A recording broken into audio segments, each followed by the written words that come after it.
Donc, du coup, qu'on a vu les high time frame level, puis qu'on a fait des tests, qu'on a vu un peu comment ça fonctionnait, on va regarder maintenant les trend lines. Ok? Ça va être le premier concept de confluence qu'on va avoir. Quand je parle de confluence, une confluence, qu'est-ce que c'est exactement? Une confluence, c'est quand on a soit deux ou plusieurs euh, indications qui nous donnent un peu la même information, le même type de truc. OK? Je vais jamais vraiment utiliser les trendlines comme niveau ou signal tout seul. Je vais jamais les prendre en individuel, mais je vais tout le temps les ajouter à des confluences.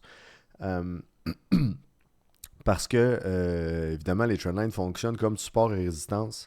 La seule chose qui est un petit peu plus complexe avec les trendlines, c'est que sont souvent invalidés, puis on crée, à partir du moment où est-ce qu'il y a une trendline qui est invalidée, on vient créer soit un autre trendline ou on vient faire un lower low ou un higher high. On va le voir ensemble dans cet exemple-ci.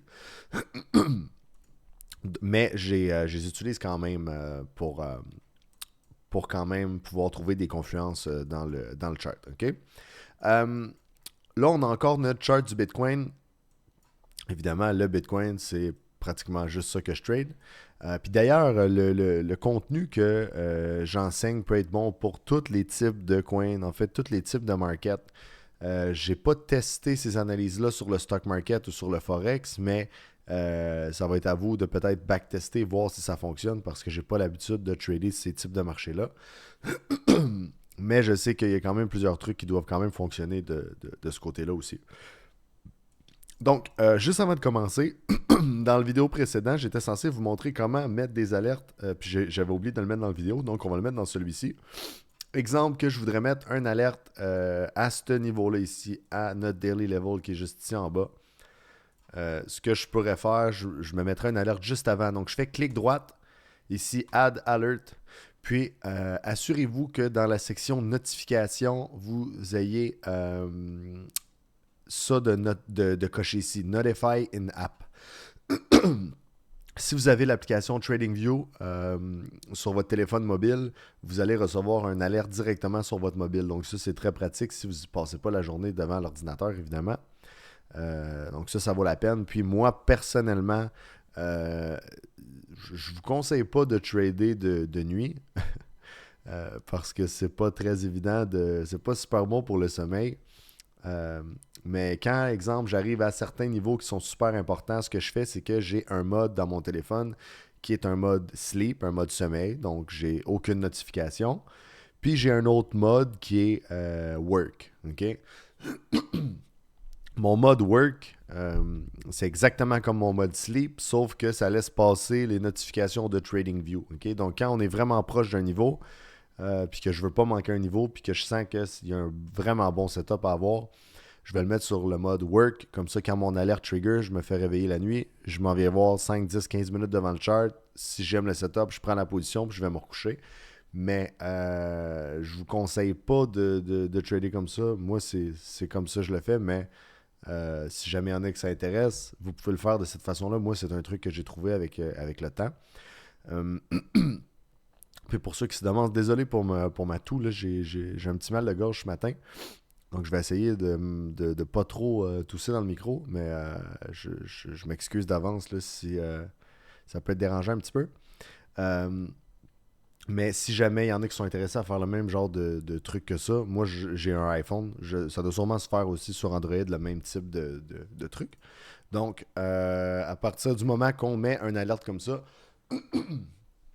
on a différentes informations qu'on peut mettre. Normalement, à partir du moment où on fait le clic droit dans l'écran, tout devrait déjà être mis d'avance. Donc, le prix est là ici. Crossing, ça c'est bien.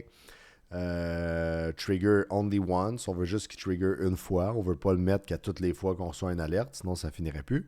Puis on va faire create ici. Puis ça va créer une ligne comme ça.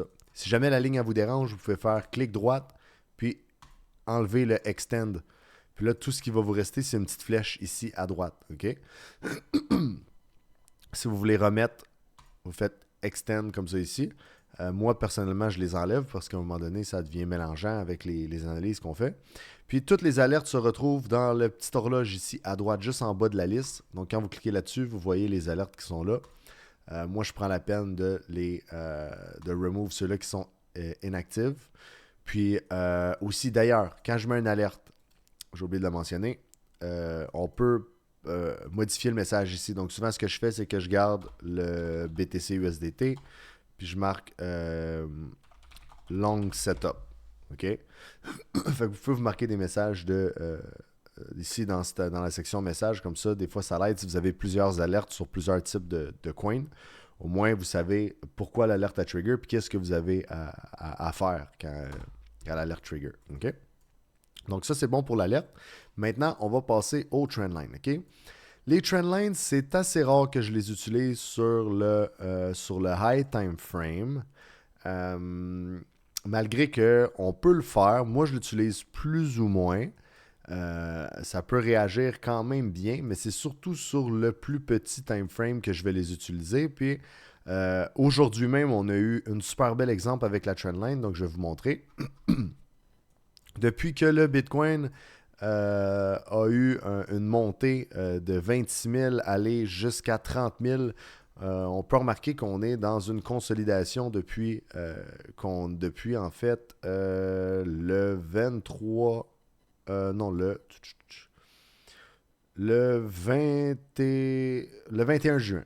OK? Donc là, présentement, on est le 29 juin. Ça fait à peu près une semaine qu'on est en train de faire une consolidation. Une consolidation, c'est quand il y a une espèce de range qui se forme ici. Puis ce matin, j'ai pris un trade justement parce que on avait un daily level juste ici. On va montrer le daily level. On va revenir sur le 1 heure. On avait un daily level, mais on avait aussi une trendline. Donc, la trendline, comment on la fait? On va introduire un autre outil à notre arsenal TradingView qui est le Ray ici. Le Ray se retrouve dans le deuxième petit icône juste ici. On clique sur la flèche et le Ray se retrouve là. Donc, on clique sur l'étoile pour l'ajouter à notre barre de favoris. Puis le Ray, moi, je ne change pas la couleur du Ray, là, je le laisse blanc. Puis ce que je fais, c'est que je vais prendre mon premier wick qui a été formé. Puis ensuite de ça, je vais l'accrocher sur le deuxième wick qui a été formé. Puis comme on peut voir ici, à partir du moment où est-ce qu'on a deux wicks, on peut commencer à former notre range. Mais comme je vous dis, j'utilise jamais ça tout seul. J'utilise toujours ça en confluence avec autre chose. Exemple, un daily level ou d'autres trucs qu'on va voir un petit peu plus loin dans la formation. OK? Mais c'est exemple, si on regarde, on voit, on a notre premier high qui a été là ici, notre premier wick, deuxième wick. Donc, on accroche notre ray, puis automatiquement, ça prolonge la ligne jusqu'à l'infini, en fait. OK? Puis, si on regarde bien, la troisième fois qu'on est venu tester le wick, on est venu swinguer directement dans le wick, puis après ça, on a été rejeté directement. On est monté, ça l'a agi encore comme étant de résistance. On l'a perdu, on l'a retenté une autre fois, encore résistance, puis là, éventuellement, le break. Quand on passe des supports et des résistances, vous allez remarquer que c'est souvent des moments de polarité qu'on appelle. Donc, c'est des moments où est-ce qu'on va avoir un gros mouvement à partir du moment où est-ce qu'on brise des supports ou des résistances. Puis ici, on peut le remarquer. À partir du moment où est-ce qu'on l'a brisé, là, on a eu une grosse rise, une grosse augmentation assez rapidement. Puis ensuite de ça, ce qui est intéressant avec cette trendline-là, c'est qu'elle est restée valide comme étant un support aussi. OK? Donc, on est monté par-dessus ici, on est venu la retester une première fois ici, ensuite de ça, on est revenu une deuxième fois ici, troisième fois ici, quatrième fois ici, puis ensuite de ça, on a bounce de là. OK? Donc, si jamais vous avez des daily levels, comme ici, il y avait un daily level dans le bas, puis ça, c'est un trade que j'ai pris d'ailleurs, que j'ai pris, puis que j'ai pris profit ce matin. C'est un trade réussi. Puis, dans ce trade-là, on avait un daily level qu'on est venu tester. C'était-tu lui qu'on est venu tester? Non, parce qu'on vient juste de le former. Ce level-là, il était... Non, c'est ce daily level-là ici. Excusez-moi.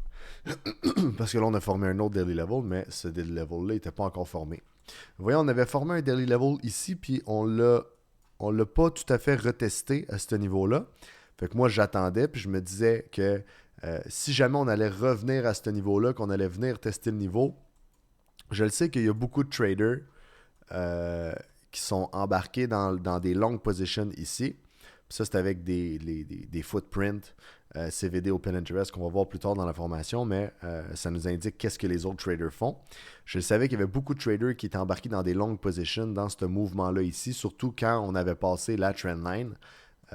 Parce que normalement, quand on brise une résistance comme ça, je pense qu'il y a beaucoup de traders qui ont FOMO. FOMO, c'est un terme qu'on utilise en trading qui est le fear of missing out. Donc, ils ont peur de manquer une opportunité. Donc, il y a beaucoup de longs qui sont rentrés en s'imaginant qu'on allait faire un nouveau high ici. Puis, je le sais que ces long positions-là, si, exemple, nous, on était rentré ici, ou si on était rentré là, peu importe, on va faire un average, là, ben on le sait qu'on aurait mis notre stop là juste en dessous ici. Fait que je me disais, en plus qu'on a un daily level à venir retester, parce qu'il n'a pas été testé encore, je le sais qu'il y a beaucoup de traders qui mettent des stop loss ici. Puis la liquidité, c'est comme ça que ça fonctionne. Pourquoi souvent le prix va venir frapper des stop loss, va faire un swing failure pattern qu'on appelle. Ça veut dire qu'il va venir prendre les lows puis ensuite de ça, tout de suite revenir par-dessus. C'est pour venir frapper les stop loss des traders pour que les plus gros traders, comme les institutions puis les personnes qui tradent des multiples millions, puissent remplir leur order. De toute façon, on va voir la liquidité puis ces trucs-là un petit peu plus tard, quand on va voir les charts footprint, ainsi de suite. Mais ici, c'était un peu une combinaison de dire, OK, il y a de la liquidité à aller chercher là, il y a des traders à stopper là, donc il y a beaucoup d'argent là. Puis, on a un daily level à venir tester. Puis, en plus, on a une trendline qui est là ici. Donc, on a un bon exemple de comment j'ai utilisé une trendline comme confluence. Donc, techniquement, dans ce setup-là de trade que j'ai pris, j'avais mon alerte qui était juste ici. J'ai patienté, comme ici, quand on a eu notre premier bon, j'ai pas pris le trade parce qu'on n'était pas venu chercher le daily level encore. J'ai attendu. Ici, on est venu bounce. Encore une fois, j'attendais, j'ai été patient, puis le fait d'être patient a payé parce qu'à partir du moment où on a eu le flush ici, moi, j'ai pris mon trade directement quand on a eu notre swing failure pattern. Ça veut dire qu'on est venu swinger en dessous du lot précédent, puis on a tout de suite reclaim. J'ai mis mon Je suis rentré dans ma position là, j'ai mis mon stop là juste en dessous ici et mon target c'était le daily level qu'on avait formé ici.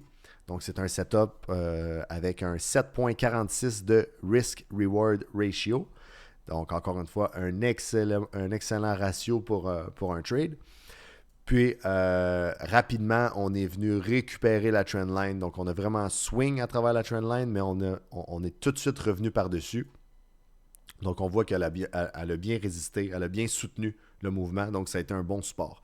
Ici, résistance, résistance, résistance, support, support, support, support. Puis ensuite de ça, on a un run. OK? Ensuite de ça, ici, j'ai pris un autre trade en haut ici. Donc, moi, ce que j'ai fait, c'est que j'ai récupéré 75% de mon profit ici. OK? Parce que quand on a des ranges comme ça ici, j'essaie de me garder, de prendre des trades dans les extrémités du range, ça veut dire l'extrémité en haut ou l'extrémité en bas.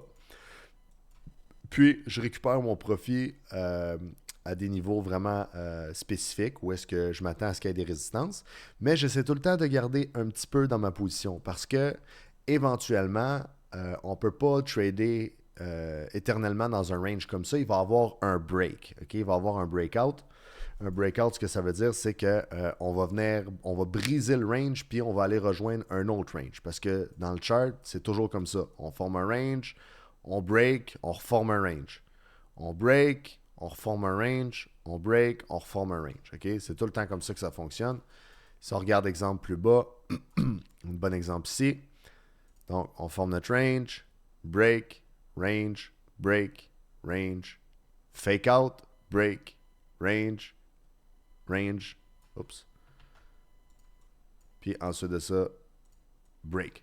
Fait que j'essaie tout le temps de me garder un petit peu de ma position pour pouvoir profiter des breakouts. Parce que les breakouts sont pratiquement impossibles à timer.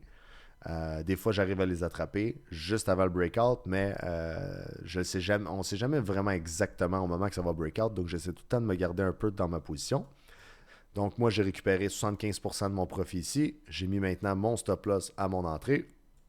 Puis, j'ai pris un short position en haut avec une trendline comme confluence. Parce que là, oui, on a cette trend-là qui a été bien respectée, mais si on prend notre wick ici, puis qu'on vient s'accrocher à ce wick-là ici, parce qu'évidemment, cette trendline-là, elle ne peut plus agir comme résistance, parce qu'elle a été brisée ici comme résistance à ce moment-là. Mais celle-là ici, c'est un autre niveau qui est valide aussi. Puis comme on peut voir, ce matin, on est venu wick, j'avais mon alerte là. Puis encore une fois, la trendline, elle m'a évité de rentrer dans le trade trop tôt. Parce qu'on est venu frapper le daily level. Normalement, j'aimais ce que je voyais dans mes autres indicateurs, dans mon footprint, ainsi de suite. Mais je voyais que la trendline n'avait pas été encore retestée. Fait que je me suis dit, j'ai l'impression qu'il y a des bonnes chances parce que ici, ça a été. Ah, puis on était, ça c'est ce matin. Là. Une fois qu'on a testé le daily level ici, normalement, je m'attendais à avoir un mouvement un petit peu plus violent suite au retest.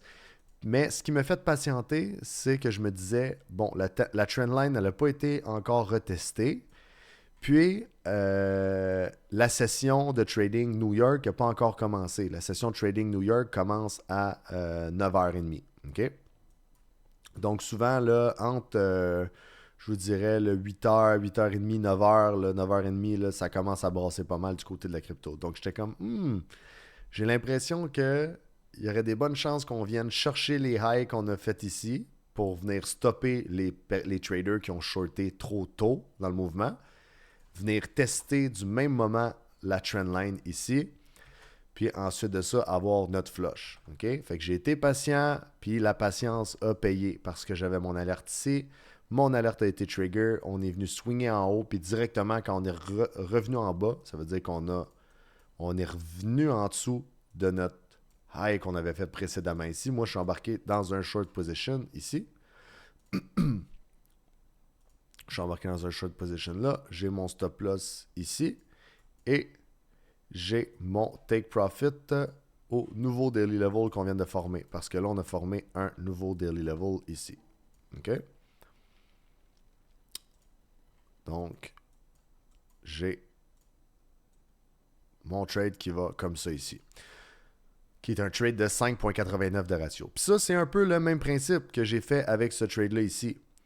Je vais fermer 75% de ma position, puis je garde 25%. Ça, je ne comptais pas vous l'expliquer tout de suite. Je comptais vous l'expliquer plus tard dans un module où est-ce qu'on va parler du comment bien manage son trade. Mais du coup, qu'on a des bons exemples ici, je trouvais que c'est une bonne opportunité pour vous faire une introduction un peu à ça.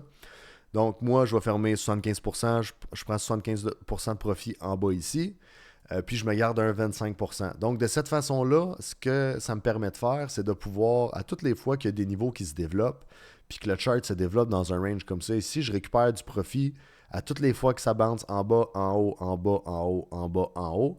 Puis au moment où est-ce qu'on a notre break, ben, j'ai toujours une petite position, une petite partie de ma position pour être prêt à rider le trade jusqu'à l'autre zone. Puis c'est souvent ce type de trade-là qui sont le plus payants, qui ont des plus gros ratios. OK? Parce que, disons, exemple, ce trade-là ici, disons que je récupère 75%, mais que j'ai encore 25% de ma position, puis que ça break vers le bas, puis qu'on vient former un range en bas ici, on s'entend que c'est des ratios. Exemple, c'est un ratio de 33 pour 1. Donc, c'est des trades qui sont très, très, très, très, très avantageux. Mais ça, on va en reparler plus tard de toute façon. Aujourd'hui, c'était vraiment pour vous montrer l'importance des trendlines puis comment bien les utiliser aussi, OK? Parce que si on utilisait juste les trendlines, à mon avis, c'est pas assez de confluence. Ça se peut que vous ayez une stratégie qui tourne alentour des trendlines. Mais moi, je vais vraiment l'utiliser comme un bonus, comme un à côté à ma stratégie. Soit un daily level ou soit d'autres types de niveaux qu'on va voir. Parce que, exemple, moi, juste ici, j'ai rajouté sur mon trade à ce niveau-là ici. Fuck. La perfection de l'analyse technique. OK? J'ai rajouté à mon short position exactement ici sur le wick qu'on a eu ici là. Puis si on ne l'a pas vu encore, là, ça c'est le Fibonacci Retracement. Mais on va le voir dans le prochain épisode. Je pense qu'on embarque sur le Fibonacci Retracement. Donc, j'ai rajouté sur mon short position. Donc, ça va baisser un petit peu mon average. Parce que là, présentement, mon short il est environ ici. Donc, c'est sûr que l'ajout que j'ai fait ici va diminuer un petit peu mon average. Mais vu que la quantité que j'ai rajoutée est minime comparativement à la quantité que j'ai pris initialement, ça va peut-être baisser un peu mon average ici. Donc, c'est juste que quand le chart continue à se développer, parce qu'initialement, quand j'ai pris mon trade ici, on ne peut pas savoir ce qui va se passer dans le futur. Fait que si le chart continue à se développer puis qu'il y a des trucs qui m'intéressent encore, que je peux se rajouter sur ma position, je vais les prendre. Okay? Je ne manquerai pas ces opportunités-là. Je ne me dirai pas, bon, ben, je suis déjà dans un trade, donc je n'ajouterai pas sur mon trade. Non, je vais traiter ça comme si c'était un trade individuel, sauf que je vais rajouter sur mes positions. Okay? J'espère que je ne vous ai pas trop mélangé avec cet épisode-là. C'était vraiment juste. Je sais que j'ai donné beaucoup d'informations dans ce vidéo-ci, mais c'est vraiment pour vous montrer l'importance des trendlines ici. Okay? Puis les trendlines, ils ne fonctionnent pas juste comme résistance, ils fonctionnent aussi comme support. On l'a vu ici, c'est résistance, résistance, support, support. Mais on a des trendlines comme ça ici. Donc on va juste effacer ces trendlines-là ici pour pas qu'on se mélange. Puis si on voit dans notre trade daily ici, puis d'ailleurs, je ne l'avais même pas remarqué cette trendline-là, on aurait pu premièrement mettre notre trendline ici, mais évidemment, support ici, support là, on l'a perdu, on le reclaim, on l'a reperdu. Là, maintenant, ça agissait comme résistance. Puis ensuite de ça, quand on a remonté ici, ça avait l'air d'agir comme résistance, mais on l'a traversé. OK?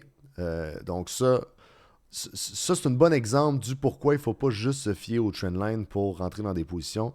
Parce qu'on voit si jamais un trader prenait plein de positions ici, ça, les traders se faisaient chopper là-dedans. Si vous étiez fié juste à la trendline, ça n'aurait pas été des bons setups, évidemment. Mais quand on s'accrochait sur le lot qu'on avait formé ici, ça l'ajoutait une confluence de plus dans le trade que j'ai pris ici sur le daily. On va juste remettre notre trendline pour voir l'exemple. Comme ça ici. À partir du moment où on a hit le daily level, puis qu'on est venu reclaim, premièrement, cette trendline descendante-là, mais cette trendline-là du bas, ça aurait pu rajouter un peu une confluence à notre trade, à dire, OK, on est vraiment dans une bonne position présentement. Je vais garder mon plan initial, je vais garder mon take profit initial, puis on continue comme ça. Fait que vous pouvez vous les utiliser en fait en haut comme en bas pour qu'est-ce qui est des trendlines. Puis vous pouvez les utiliser aussi sur les plus grands time frames. Mais comme, exemple, sur le daily, sur le weekly, sur le monthly. Mais c'est assez rare que je vais les utiliser sur les high time frames pour la simple et bonne raison que ça n'amène pas beaucoup de précision, sauf que des fois, ça peut être utile comme confluence. OK? Donc, moi, personnellement, mais je connais d'autres traders qui utilisent les trendlines sur les high time frames puis qui adorent les utiliser. Puis c'est correct si vous aimez les utiliser aussi. Je vous dis juste que moi, ma préférence personnelle, je les utilise un petit peu moins sur le high time frame. Je les utilise quand même, mais beaucoup moins que sur le plus petit time frame. OK? Donc, c'est ce qui résume pour les trendlines.